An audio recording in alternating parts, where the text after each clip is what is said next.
बिस्मिल्लाहिर्रहमानिर्रहीम। अस्सलाम वालेकुम। मैं हूं डॉक्टर अख्तर नवाज़।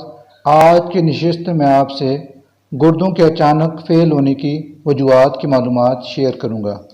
गुर्दों के फेल होने की दो किस्में हैं। एक तो ये कि कई दफ़ा गुर्दे अचानक फेल हो जाते हैं। दूसरी किस्म गुर्दे में अचानक फेल नहीं होते, वो पहले मुतासर होते हैं और फिर आहिस्ता आहिस्ता फेल होते हैं।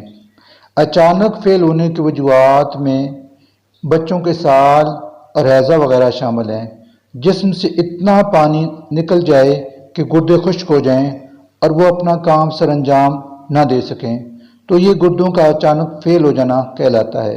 इसी तरह डिलीवरीज में जच्चा का खून ज़्यादा बह जाए तो इसमें भी गुर्दे अचानक फेल हो जाते हैं। खुदा न खास्ता एक्सीडेंट हो और खून बहुत ज़्यादा बह जाए, गुर्दे फेल हो जाते हैं। आम हालात